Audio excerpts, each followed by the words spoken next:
Hello friends, मैं कौस्तुभ। आज 9 फरवरी and it's a nice misty morning here in Mumbai. अभी हम देखते हैं आज के न्यूज़पेपर में क्या इंपॉर्टेंट है। शुरू करने से पहले इस चैनल को सब्सक्राइब करना ना भूलिए। अभी हम देखते हैं कि हरियाणा में एंटी कन्वर्जन बिल। अब इसमें आपको क्या पता चाहिए, यहाँ पे ये बिल के बारे में सब इन्फॉर्मेशन दी है। दूसरा, सुप्रीम कोर्ट का केस है स्टेनिस्लॉस। ये इसको ज़रूर पढ़िएगा, Stanislaus versus state of MP, right, Madhya Pradesh. तो इसमें सुप्रीम कोर्ट ने सीधा कहा था कि ये जो कॉन्स्टिट्यूशन में वर्ड्स दिए हैं, propagate propagate does not mean the right to convert every religion. Basically हमारा सेक्युलरिज्म ही कहता है कि you should have respect for every religion and who gives you the right to convert the people of other religion into your religion using force, allurement, inducement, threat, violence, ये हम use नहीं कर सकते। तो इसमें सुप्रीम कोर्ट ने clear anti conversion bill तब MP का जो था उसको वैलिडेट किया था। तो यहाँ पे भी बात वही है कि अगर एंटी कन्वर्जन बिल है तो ये एंटी अनकॉन्स्टिट्यूशनल नहीं हो जाता, because conversion by itself is unconstitutional. Constitution में कन्वर्जन को परमिशन नहीं है। Propagate does not mean to convert, right. अब यहाँ पे इसका बैक एंड अगर आप जाएंगे तो इसमें एक मेजर इशू है कि जब हम रिलीजियस इंस्टीट्यूशंस या फेथ की बात करते हैं तो कन्वर्जन का ज़रूरत क्या है, why do want to convert people, right. फिर बात आती है मोनोथेइज्म एंड पॉलीथेइज्म, अलग अलग सिस्टम्स पे। तो डीपर इशू है। इसका जो मैनिफेस्टेशन है ये कन्वर्जन है। इससे अगर ये परमिटेड हो जाएगा तो इससे सोसाइटी में पीस अफेक्ट हो सकता है। तो इसको आप अच्छे से पढ़िए। दूसरा, पोस्ट ऑन कश्मीरी तो आपने भी फॉलो किया होगा, किया, ह्यूंडई एंड ऑल। लेकिन ये अच्छा है कि India has flexed its muscles और इंडिया ने साउथ कोरिया को multinational, see basically this are multinational corporations. आप अगर मल्टीपल नेशनलिटीज़ में काम कर रहे हैं तो किसी भी नेशन का डिवाइसिव एजेंडा आप आपके प्लेटफॉर्म से नहीं हाईलाइट कर सकते। अगर वही है तो India is a huge market and India में आपने देखा होगा काफ़ी इसको नेगेटिव रिस्पांस मिला उनके ट्वीट्स को। तो दे इशूड अपॉलॉजी ऑल्सो। अब ये जो टर्मिनोलॉजी आप देखते हैं, ऐसी टर्मिनोलॉजी हमको न्यूज़पेपर में या आप हमारे आंसर्स में यूज़ करने की ज़रूरत नहीं है, unless the question itself uses such terminology, क्योंकि ये मिसफायर हो सकता है। Next, bifurcation delay, this is about Telangana. लेकिन ओवरऑल यहाँ पे जो एक मेजर इशू है, this is about formation of smaller states और क्रिएशन ऑफ स्मॉलर स्टेट्स। तो इस पे आपका ओपिनियन क्या है? आप अगर देखेंगे तो आई मीन पर्सनली मुझे ऐसा लगता है कि एडमिनिस्ट्रेटिव सेंटर जितना प्रॉक्सिमेट हो उतना गवर्नेंस अच्छा होता है, जितना पास में हो उतना गवर्नेंस अच्छा होता है। आप महाराष्ट्र की भी बात करेंगे तो आप देखेंगे Mumbai is in one corner, Gadchiroli is in another corner, and look at the development of Gadchiroli. तो ये जो चीज़ है, तो जितना पास में हो सेंटर, एडमिनिस्ट्रेटिव सेंटर, लोगों के जितना एक्सेसिबल हो उतना गवर्नेंस अच्छा होता है। तो और ये तेलंगाना का जो हिस्ट्री है इसको आप स्टडी कीजिए, इंडिया में और कहाँ डिमांड्स है, क्यों है, और द रीजंस, राइट। फिर इस पे कौन सी कमिटीज़ थी कि जिन्होंने क्राइटेरिया दिया था। इवन कॉन्स्टिट्यूशन जब हम इंडिपेंडेंट हुए तब भी 3 कमिटीज़ थी स्टेट रीऑर्गेनाइजेशन पे। सो वो उनके रिपोर्ट्स क्या थे और क्या क्राइटेरिया थे, 4 है ना पॉइंट्स उन्होंने मेंशन किए हैं। तो वो आप कौन से 4 क्राइटेरिया पे सेपरेट स्टेट बन सकता है, तो आप इसको पढ़िए। रेटिंग फर्म्स और डबल स्टैंडर्ड्स, ये बाद में भी आने वाले हैं न्यूज़, लेकिन शॉर्ट में जब हम ग्लोबल रेटिंग एजेंसीज की बात करते हैं, जैसे फिच है, मूडी है, स्टैंडर्ड्स एंड पुअर्स है, तो इनके जो स्टैंडर्ड्स अप्लाई होते हैं कंट्रीज़ को कैटेगराइज करने में, तो ये कहा जाता है कि ये इनका जो एजेंडा होता है that's an elitist western agenda driven by Europe and US, कि जहाँ पे डेवलपिंग कंट्रीज़ को specially India, the Indian market, इसको डाउनग्रेड किया जाता है। डेट टू जीडीपी रेशियो पे इन्होंने क्रिटिसाइज़ किया है। तो ये हमको tax GDP ratio, debt to GDP ratio, ये क्या है, इसका सिग्निफिकेंस क्या है, ये आपको पता होना चाहिए। Next, violence in Karnataka, again this is यही चीज़ थी कि जिसका हमको डर था।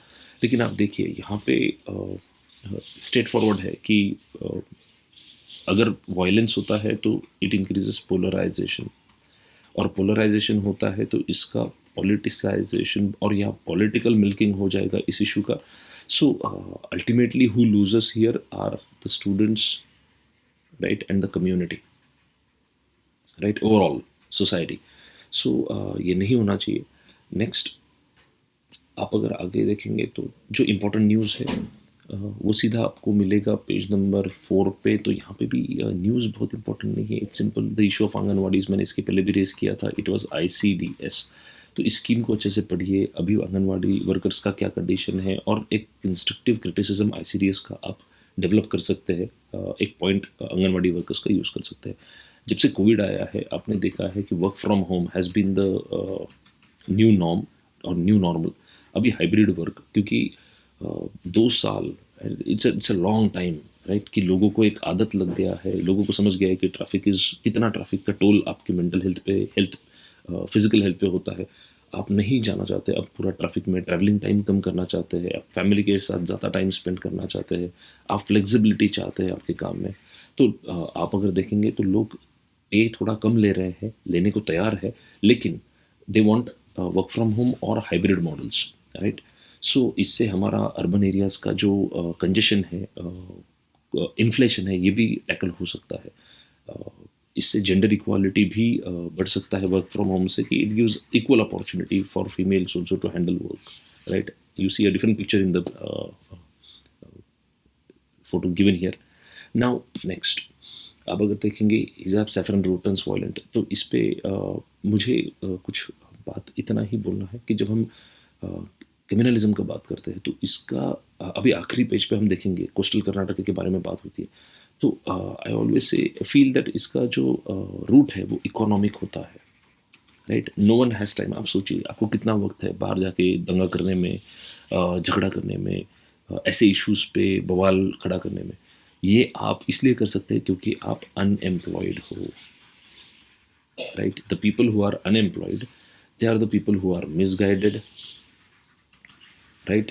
And then at the root of all communalism is economics. जब communities का clash scarce resources पे होता है तब communalism बढ़ता है. So ultimately, in my opinion, development, right, is a good uh, step, right, to prevent all this. लेकिन फिर भी वहाँ पे एक वर्ड आ जाता है फिर कि रिलेटिव डेवलपमेंट। अगर रिलेटिव डेवलपमेंट में परसेप्शन है कि हम पीछे रह गए और ये आगे बढ़ रहे हैं, जो भी हो, दोनों कम्युनिटीज़ को ये लग सकता है, तो फिर इसका अगेन जो कन्वर्जन है वो कम्युनलिज्म में हो जाता है। तो think about communalism from not only social as a social issue but from economic perspective also. Next, यहाँ पे अगेन ये न्यूज़ बिल्कुल इंपॉर्टेंट नहीं है, लेकिन कुछ टर्म्स मैं आपको बताऊंगा। ग्लास सीलिंग, दूसरा है कि जो विशाखा जजमेंट, क्योंकि it is violence at work place, right, sexual violence at work place. So Vishakha judgment जो सुप्रीम कोर्ट का था, उसके बाद जो लॉ लाया गया prevention of sexual harassment at work place, ये लॉ के बारे में आपको पता चाहिए। और इंटरनल कंप्लेंट्स कमेटी करके कुछ होता है, तो ये आपको पता चाहिए। प्लस इस कंटेक्स्ट में जेंडर न्यूट्रल लॉज होने चाहिए या डेफिनेशंस होने चाहिए, जेंडर न्यूट्रलिटी। तो ये कुछ चीज़ें हैं जो आप पढ़ सकते हैं। Next, gender barriers. So see, gender identities, there is a difference between sex and gender. Sex is biological, gender is social construct. तो जेंडर आइडेंटिटी ये काफ़ी हद तक आज फ्लूइड हो रही है, right. So there is lot of fluidity, और ये जेंडर बैरियर्स दूर करके you see here it's a trans couple. So again issue आता है अब, जैसे marital rape is a very burning issue. तो दूसरा अब इसके बाद क्या हो जाएगा, it's same sex marriages, right. इस पे काफ़ी डिस्कशन हो सकता है और होगा आगे चल के।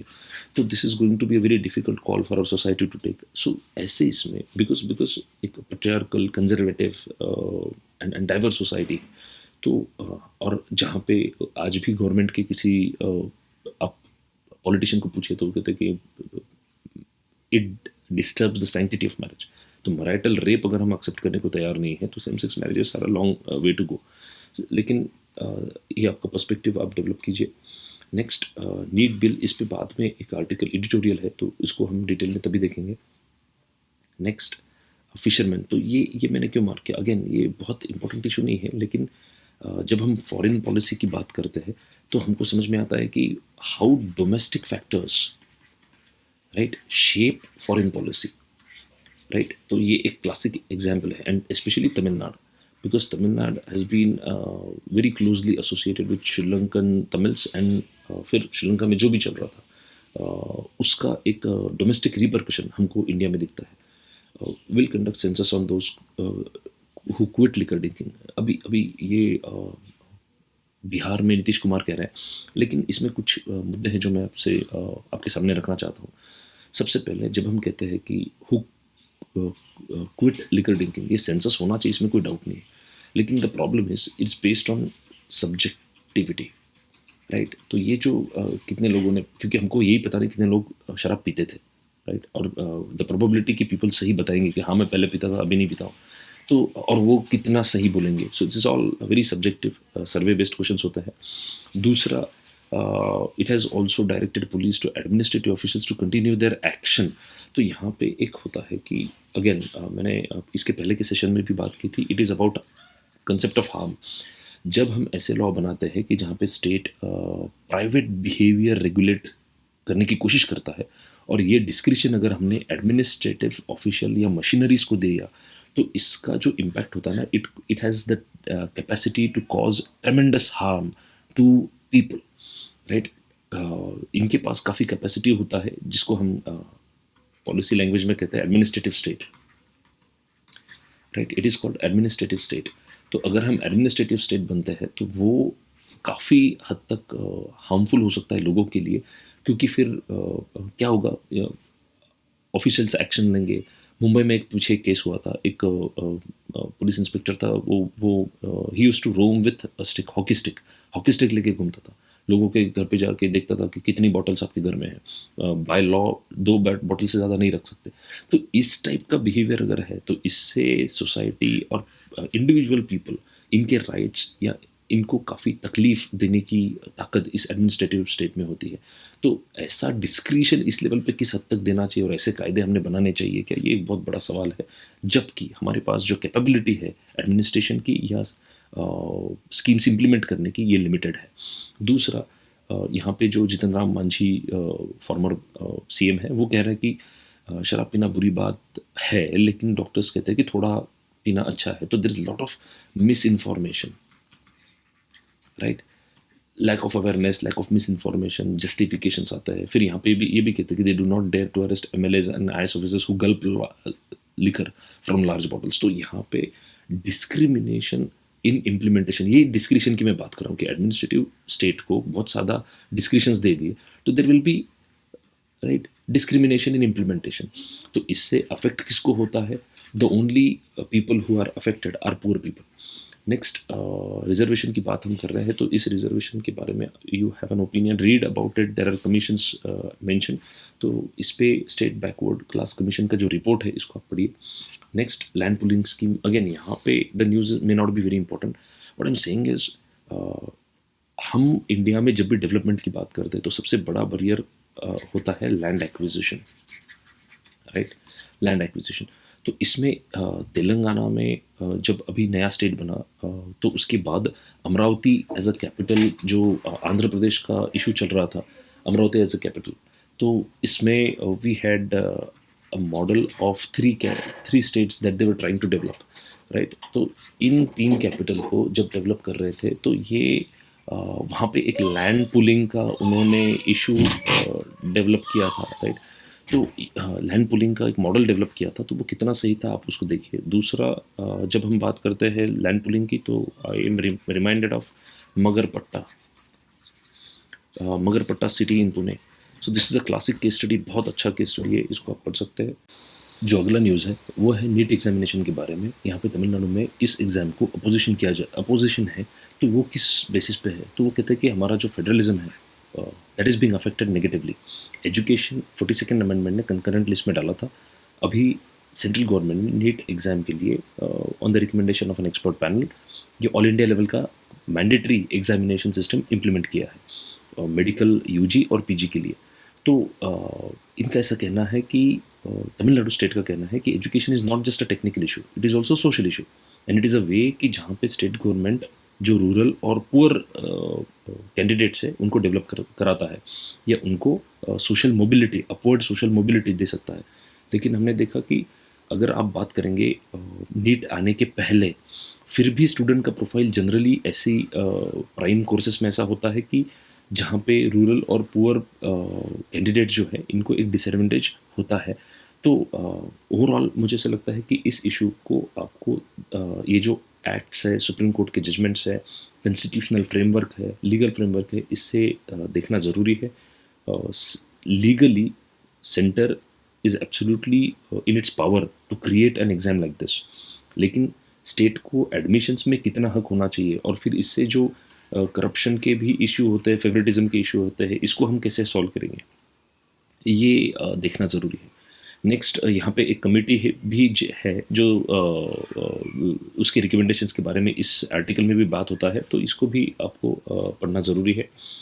नेक्स्ट फुटबॉल एंड नेशंस, तो नेशनलिज्म का एक इशू है। ओवरऑल ऐसे या इथिक्स के पॉइंट से मैं कह रहा हूँ कि आप स्पोर्ट बोलिए, कुछ भी बोलिए, कि there is a strong nationalism in it, right. और एक एरारकी भी है कि आप देखते हैं कि यूरोपियन क्लब्स और बाकी अफ्रीकन या एशियन कंट्रीज़ के क्लब्स है, इसमें भी डिफरेंस है। ये आर्टिकल उस बारे में बात करता है।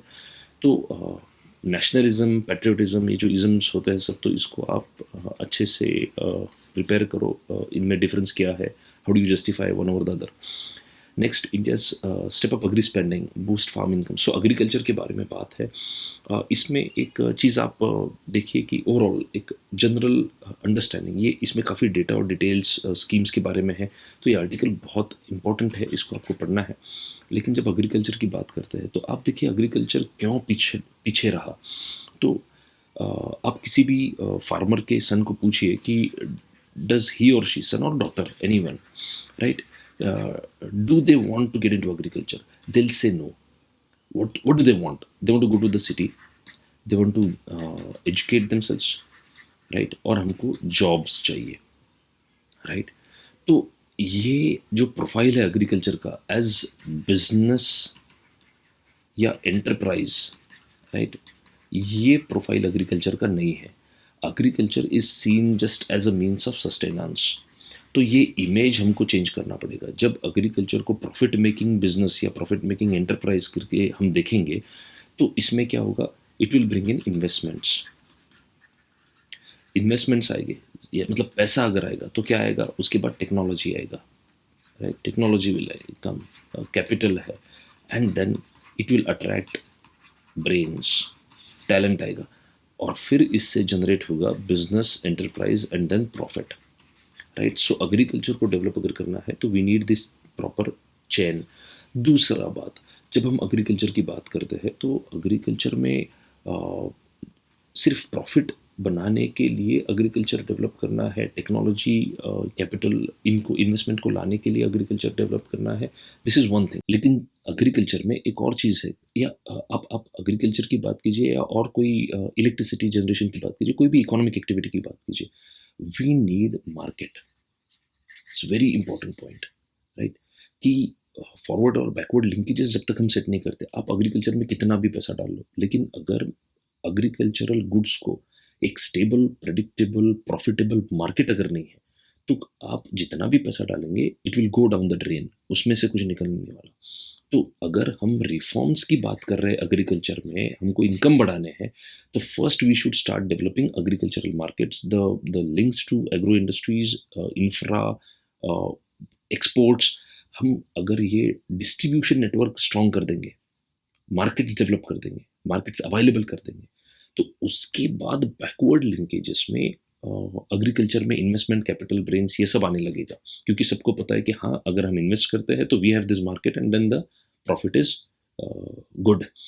Next, rights and duties. तो ये तो इशू जब से कॉन्स्टिट्यूशन बना है तब से ये डिबेट चल रहा है कि राइट वर्सेस ड्यूटीज़, राइट। इस पे सुप्रीम कोर्ट के जजमेंट्स भी है। यहाँ पे काफ़ी अच्छा आर्टिकल है, आप इसको पढ़ सकते हैं। Next, tax incentives for philanthropy. तो यहाँ पे एक वर्ड है जिसको कहते हैं फिलैंथ्रो कैपिटलिज्म, राइट, कि आज का अगर हम मॉडल देखें तो लोग पैसा कम बनाते हैं, पैसा कमाते हैं, and then that money is spent into philanthropy. तो इसका सच में ज़रूरत कितना है, ये मॉडल कितना वाहेबल है, ये क्यों किया जाता है, क्योंकि ये जो फिलैंथ्रो कैपिटलिज्म है ये विदाउट एजेंडा नहीं होता, राइट? कुछ तो एजेंडा होता है जो फॉलो किया जाता है। उसके बाद यहाँ पे एक सिग्नलिंग इकोनॉमिक कॉन्सेप्ट है कि सिग्नलिंग इफेक्ट के बारे में बात किया, ये भी बहुत इंपॉर्टेंट है।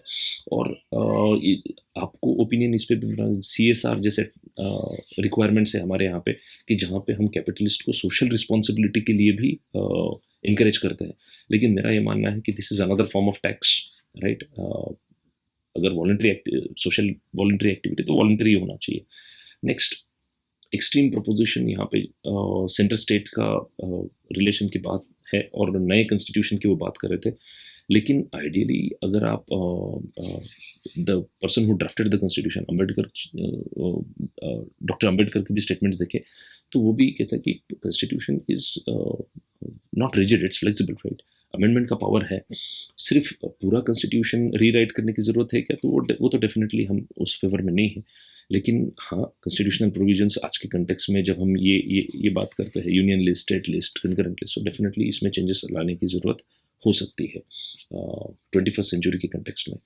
अगर बाकी न्यूज़ देखें तो ये ऐसे कुछ एक्ट्स मेंशन होते हैं न्यूज़पेपर में जो आपको पता होने चाहिए। अगेन हमारे पॉलिटिक्स में फ्री कल्चर काफ़ी होता है, लेकिन ये लॉन्ग टर्म में it is called moral hazard. ये कंसेप्ट को आप पढ़िए, राइट? मॉरल हज़ार्ड, सब स्टेट अगर फ्री दे रहा है तो आप देखते हैं दंगे होते हैं तो लोग बसेस जलाते हैं, क्यों? क्योंकि फ्री है, सरकार का है, हमने कहाँ पैसे दिए? तो जब तक आप टैक्स देते नहीं हो तब तक आप यही काम करते रहोगे, राइट? और इंडिया में टैक्स बेस कितना है? 3 से 4%। So that is the reason हम देखते हैं कि दंगों में लोग पब्लिक प्रॉपर्टी को किस तरह डैमेज करते हैं। सो ये फ्री कल्चर बंद होना चाहिए। यहाँ पे कंट्रोवर्सी है ट्वीट्स पे, जो अभी JNU में वाइस चांसलर का अपॉइंटमेंट हुआ है शांति श्री पंडित। लेकिन इसमें आपका ओपिनियन अगर इस पे कुछ बनाना है तो मैं ये कहूँगा कि एकेडमिक क्रेडेंशियल्स को वैल्यू देना चाहिए। दूसरा, आपको ये भी देखना चाहिए कि उनके जो बाकी एक्टिविटीज़ का यहाँ मेंशन किया है कि does that have a capability of influencing students और forcing students to behave and have opinion in a particular वे।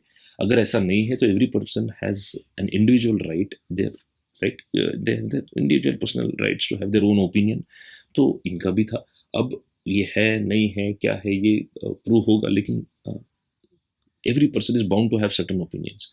जब तक वो बाकी लोगों पे इन्फ्लुएंस नहीं होते या इंस्टीट्यूशन को अफेक्ट नहीं करते तब तक academic qualifications should be the prime criteria. Next, ये सब पॉलिटिकल न्यूज़ है, ये अगर आप PSIR के स्टूडेंट हो, पॉल साइंस के स्टूडेंट हो तो आप ये पढ़ सकते हैं। इसके बाद अगेन ये एंट्रेंस टेस्ट पे तो ये सुप्रीम कोर्ट का ये कहना है, ये पोस्ट ग्रेजुएशन के बारे में, ये वो जो न्यूज़ था वो UG PG दोनों था, तमिलनाडु वाला। यहाँ पे जो स्टूडेंट्स हैं जिन्होंने कोविड में काम किया था उनको अब PG के लिए टाइम नहीं मिल रहा है, PG के लिए उनका जो इंटर्नशिप का रिक्वायरमेंट है वो पूरा नहीं हो रहा है।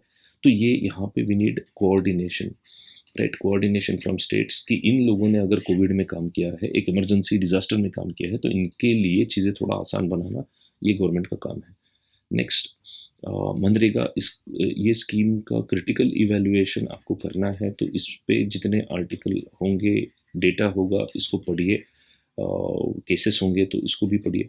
पेगासस इसके पहले भी मेंशन करिए, डायरेक्ट सवाल आएगा मुझे पता नहीं, लेकिन एक कंसेप्ट मैं मेंशन करूंगा, it is called digital authoritarianism. इसको अच्छे से प्रिपेयर कीजिए, right? Right, digital authoritarianism. Next, this is, अब जैसे इंडिया कह रहा है कि मेक इन इंडिया, या हम ग्लोबल वैल्यू चेन को ज़्यादा लोकलाइज और डिसेंट्रलाइज करेंगे, तो ये यूरोप पे भी हो रहा है। सबने देखा कोविड में जो डिसरप्शन हुआ, और चाइना स्पेशली की जो मोनोपोली है ये सब ट्रेड में, ग्लोबल वैल्यू चेन्स में, इससे सबको तकलीफ हुआ जब पैंडेमिक चाइना में शुरू हुआ। तो अभी यूरोप भी इस चिप रेस में है।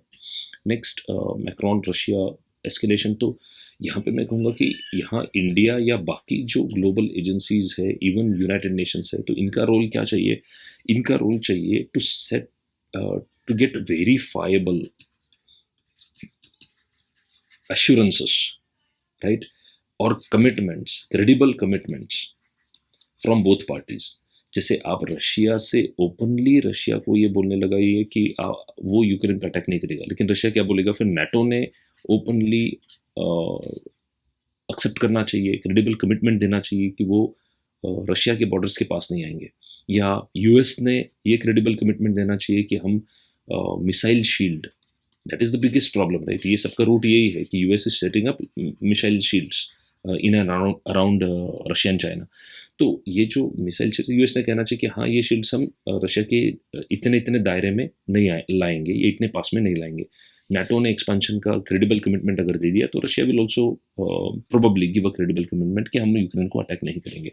तो ये एक ये जो प्रॉब्लम होता है ना, दिस इज कलेक्टिव प्रॉब्लम, कि आप एक एक्टर को फोर्स नहीं कर सकते। फिर अगर यूएस मिसाइल शील्ड लगाएगा, नाटो अगर यूक्रेन की तरफ बढ़ेगा या रशिया की बॉर्डर तक जाएगा, तो Russia, it is very clear, Russia will attack, क्योंकि वो तो खुद का जो सोवेरेंटी है, सिक्योरिटी है, वो प्रोटेक्ट करेगा। तो ये अगर सॉल्व करना है विदाउट वायलेंस, विदाउट वॉर, तो हर प्लेयर को एक क्रेडिबल कमिटमेंट जो वेरीफाइबल होगा ये देना जरूरी है। Next, Sri Lanka its own Aadhaar digital identity framework, वो भी इंडिया का model they are following. Then Taiwan, so US Taiwan relationship is very strong, इसको आप देखिए, और इवन चाइना तैवान का हिस्ट्री है, इसको अच्छे से पढ़िए। Severe hunger, this is a major issue. Hidden hunger, this are keywords that I am giving you. Hidden hunger, food insecurity, तो ये आप आपके सिलेबस में भी है, इसको आप अच्छे से प्रिपेयर कीजिए। ये सिर्फ अफ्रीका का ही नहीं है, इवन अफगानिस्तान में भी मेजर इशू है। अभी इसके बारे में बात हुई थी, तो ये आप आर्टिकल अच्छे से पढ़िए, it's important article about rating agencies and double standards. 5G technology के साइंस एंड टेक में पूछ सकते हैं, 5G से क्या चेंज होगा, why we need to implement 5G technology. There was also a perspective कि 5G का कॉस्ट काफ़ी है, रिलेटिव बेनिफिट जब तक हमको पता नहीं चलते तब तक हमने इतना इन्वेस्ट करना ज़रूरी है क्या। लेकिन मुझे ऐसा लगता है कि we should not leave the bus, China is heavily investing into it, so we should also start investing into 5G and rather India should start work for 6G। ये जो पूरा तमिलनाडु का आर एन रफी, अभी ये जो बिल का हुआ, NEET bill का, तो गवर्नर का रोल, तो ये सिर्फ तमिलनाडु नहीं या एक स्टेट नहीं है। जनरली हमने जहाँ देखा है कि जहाँ पे centre is by another party and state में गवर्नमेंट दूसरे पार्टी का है, तो governor becomes agent of centre, right, and he is the agent of centre. तो यहाँ पे काफ़ी फ्रिक्शन आ जाता है। तो इसमें सचर कमेटी के जो recommendations, sorry not Sachar committee, Sarkaria commission, I am sorry, Sarkaria commission, so Sarkaria commission के जो रिकमेंडेशंस है, इसको बहुत अच्छे से पढ़िए about the role of governor. इसके बाद इंडो श्रीलंका रिलेशंस, तो ये जो हम कहते हैं नेबरहुड फर्स्ट, राइट, तो ये इम्पोर्टेंट है, इसको पढ़िए, इंडिया श्रीलंका रिलेशनशिप्स। एक बुक्स के बारे में मैं इतना ही कहूँगा कि आपको कुछ अंडरस्टैंडिंग, कुछ अगर बुक्स के बारे में पढ़ते आया शॉर्ट उसकी समरीज, तो it is always important to quote books, right. आप ऐसे में तो बहुत ज़्यादा इसका वेटेज है, लेकिन बाकी जीएस के टॉपिक्स के लिए भी अगर आप बुक्स के रेफरेंसेस दे सकते हैं तो it is always very good to increase your marks. और यहाँ पे मैं जो पहले एक आर्टिकल में डिस्कस किया कोस्टल कर्नाटका के बारे में, कि कम्युनलिज्म का रूट जनरली ये इकोनॉमिक होता है। तो इसको आप देखेंगे जोग्राफिकली कि जहाँ पे जो भी डोमिनेंट कम्युनिटी है वो उनका इकोनॉमिक डोमिनेंस हमेशा बनाए रखने की कोशिश करती है। और अगर ऐसा दिखता है कि जहाँ पे जो माइनॉरिटीज़ है या जिनका पॉपुलेशन कम था या सोशल हायरार्की में नीचे थे, सो कॉल्ड लोअर कास्ट, तो अगर इनका इकोनॉमिक स्टेटस बढ़ता है तो हम देखते हैं कि कम्युनलिज्म बढ़ता जाता है, क्योंकि फिर उनके इंटरेस्ट्स क्लैश होना शुरू हो जाता है इकोनॉमिक स्पीयर में, and this is the root cause of communalism. आप उसको देख सकते हैं। So this is all from my side about 9th February, the Hindu. Do not forget to comment on this video, like and share it. See you once again. Thank you.